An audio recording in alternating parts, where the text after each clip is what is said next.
Hello' friends, মোৰ পাকঘৰ আৰু কিবা কিবি চেনেলৰ আন এটি ভিডিঅ'লৈ আপোনালোক সকলোকে স্বাগতম জনাইছোঁ। আজি লৈ আহিছোঁ এটা আলুৰ ইউনিক ৰেচিপি, যিটোক আলু মেঞ্চুৰিয়াম বুলি কয় আৰু নহ'লে চিলি পটেটো বুলিও ক'ব পাৰে।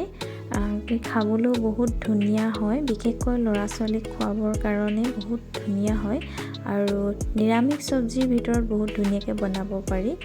একেবাৰে সহজ হয় আৰু একেবাৰে ইউনিক হয়। তো ব'লক আৰম্ভ কৰোঁ। আৰু মই লৈছোঁ ইয়াতে 4টা আলু লৈছোঁ। আপোনালোকে যদি বেছি বিচাৰে বেছিকৈও ল'ব পাৰে। তো এইকেইটা কাটি মেলি এতিয়া চাফাকৈ ধুই লওঁ। আৰু এতিয়া এই কাটি লোৱাৰ পিছত এটা এনেকুৱা এখন, আপোনালোকে কি কয় নাজানো, মই ফটাফট নাইবা পিহনা দিয়া এনেকুৱা বুলিয়ে কওঁ। তো এনেকুৱা এখনত আলুকেইটা এনেকৈ মাৰি মই এইটো চাইজৰ বনাই কৰি লৈছোঁ। আৰু এইখিনি ভালকৈ চাফা কৰি এনেকৈ ধুই লওঁ। আপোনালোক কোনে কোনে এনেকৈ বনাই পাইছে, মানে আলু মেঞ্চুৰিয়ামটো কোনে কোনে বনাইছে কমেণ্ট কৰি জনাবচোন। আৰু যিসকলে বনোৱা নাই তেওঁলোকে বনাই খাব পাৰে। আৰু কেতিয়াবা ঘৰত আলহী আহিলেও নিৰামিষ মানে মাছ মাংস নোখোৱা দিনত যদি আলহী আহি যায়, তেতিয়া এনেকুৱা এটা ৰেচিপি বনাই মেলি খোৱালে বহুত ভাল লাগে। মানে অলপ ইউনিক হয়, সদায়তো এনেকৈ বনোৱা নহয়। আৰু এইখিনি ধুই মেলি হৈ গৈছে আৰু পানীটো অলপ শুকাবৰ কাৰণে এনেকৈ চালনী এখন লৈছোঁ আৰু পানীটো, আলুত থকা পানীখিনি সম্পূৰ্ণৰূপে পঠিয়াই দিম আৰু শুকান হ'ব অলপ দেৰি কাৰণে ৰাখি থৈ দিম। আৰু অলপ সময় ৰখাৰ পিছত এতিয়া এটা চচত মই গোটেই আলুখিনি লৈ লৈছোঁ আৰু ইয়াতে অকণমান মই 2টা সৰু সৰু কটা জলকীয়া দি দিছোঁ, লগতে জালুক গুড়ি অকণমান, নিমখ অকণমান দিছোঁ আৰু আদা ৰচুনৰ পেষ্ট অলপ আৰু অকণমান ফুড কালাৰ আৰু গৰম মছলা এচামুচ। ফুড কালাৰটো আচলতে দিলেও হয় নিদিলেও হয়, মই কালাৰটোৰ কাৰণে আচলতে ফুড কালাৰ দি দিছিলোঁ। আপোনালোকে হালধি ইউজ কৰিব পাৰে, তেতিয়া ফুড কালাৰটো নিদিলেও হয়। এতিয়া আটাইখিনি সানি মেলি আৰু ইয়াতে মই এতিয়া দিছোঁ ময়দা 2 চামুচ দিম আৰু লগতে দিম কৰ্ণফ্লাৱাৰ 2 চামুচ। এনেকৈ গোটেইখিনি ভালকৈ মাৰি মেলি আলুখিনিৰ লগত গোটেইখিনি যাতে লাগি যায়। যদি আপোনালোকে বিচাৰে ইয়াতে কণী এটাও দিব পাৰে, কিন্তু মই নিৰামিষ বনাইছোঁ সেইটো কাৰণে কণী নাই দিয়া। আৰু দেখিছে অলপ আলুখিনি যেতিয়া ঢিলামূৰীয়া হ'ল, সেইটো কাৰণে তাৰ ওপৰত আৰু অকণমান মই ময়দা দি ল'লোঁ আৰু কৰ্ণফ্লাৱাৰো অকণমান দি ল'লোঁ।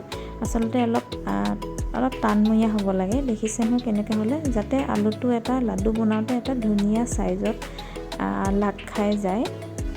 এনেকৈ এতিয়া সৰু সৰুকৈ লাডু বনাই ল'ম, যিটো পকৰি নিচিনাকৈ সৰু সৰু। আপোনালোকৰ মনৰ ইচ্ছামতে আপোনালোকে বনাব পাৰে, যিটো চাইজৰে দিয়ে। আৰু মই এইফালে কেৰাহীত তেল গৰম কৰি লৈছোঁ আৰু এতিয়া এই যিখিনি লাডু বনাই লৈছিলোঁ আটাইখিনি ভালকৈ ফ্ৰাই কৰি ল'ম। আৰু গেছৰ জুইটো ইয়াতে মিডিয়াম ৰাখিছোঁ, কাৰণ লাডুবোৰ একদম ভিতৰলৈকে সিজিব লাগিব। কাৰণ পিছত অকল গ্ৰেভিটো বনাইহে ইয়াত এইকেইটা দি দিয়া হয়। তো সেইটো কাৰণে আলুখিনি ভালকৈ ইয়াতে ফ্ৰাই কৰোঁতেই সিজাই ল'লে বেছি ভাল হয় আৰু একদম মচমচীয়া হয়, বহুত ধুনীয়া হয় আচলতে। তো এইখিনি মই এতিয়া গোটেইখিনি ফ্ৰাই কৰি লৈছোঁ। দেখিছে ফুড কালাৰ দিয়াৰ কাৰণে বহুত ধুনীয়া কালাৰ উঠি আহিছে। আৰু আপোনালোকে যদি বিচাৰে চাহৰ লগত এইখিনি পকৰি নিচিনাকৈও খাব পাৰে, বহুত ধুনীয়া হয়।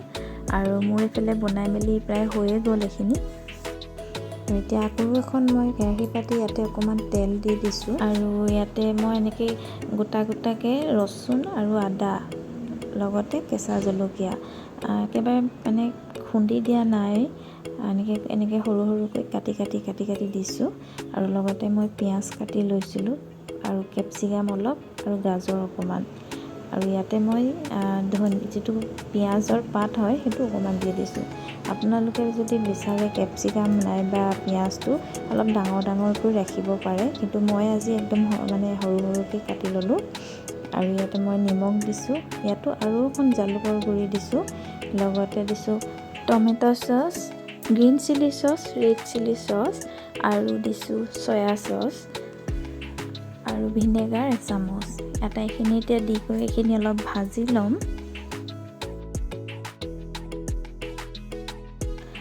আৰু এইখিনি অকণমান সিজি গৈছে, তাতে মই আৰু অকণমান পানী দি পিনি অকণমান সিজাই ল'ম। আৰু এতিয়া মই ইয়াত গ্ৰেভিটোৰ কাৰণে কৰ্ণফ্লাৱাৰ অকণমান ল'ম আৰু ইয়াতে ঠাণ্ডা পানী দি মিলাই লৈছোঁ আৰু এইখিনি মই ইয়াতে দি দিম। যেতিয়া গ্ৰেভিটো ডাঠ হৈ আহে আৰু গ্ৰেভি বেছি হয়, গ্ৰেভিটোৱেতো মেইন ন এখন চব্জিৰ, তো সেইটো কাৰণে এতিয়া এইখিনি অলপ ভালকৈ সিজাই ল'ম। আৰু এইখিনি প্ৰায় সিজি হৈয়ে গ'ল মোৰ ভাগৰ। আৰু ইয়াতে মই যিটো ফ্ৰাই কৰি থকা আলুৰ গোলবোৰ দি দিম আৰু এইখিনি দি লৈ ভালকৈ মিলাই অকণমান দেৰি ভাজি দিলে তো ৰেডি হৈ গ'ল। আৰু এইখিনিতে অকণমান পিঁয়াজ পাত দি দিছোঁ আৰু অকণমান সিজিবৰ কাৰণে ৰাখি দিছোঁ। বেছি সিজাব দৰকাৰ নাই, আচলতে আলুবোৰ প্ৰায় সিজিয়ে আছে, তো সেইটো কাৰণে গ্ৰেভিটোৰ লগত মিলাই মেলি এইখিনি হৈ গ'ল। আৰু এয়া ৰেডি আলু মঞ্চুৰিয়ান নহ'লে চিলি পটেটো। বহুত ধুনীয়া হয় আৰু বিশেষকৈ ল'ৰা ছোৱালীক বনাই খুৱাবৰ কাৰণে একেবাৰে সহজতে বনাবলৈ, আৰু খায়ো যিহেতু ভাল পায় ল'ৰা ছোৱালীয়ে। আশা কৰোঁ ভিডিঅ'টো চাই ভাল পালে। আজিলৈ ইমানেই, আৰু যদি মোৰ চেনেলটো ছাবস্ক্ৰাইব কৰা নাই প্লিজ চেনেলটো ছাবস্ক্ৰাইব কৰিবলৈ নাপাহৰিব।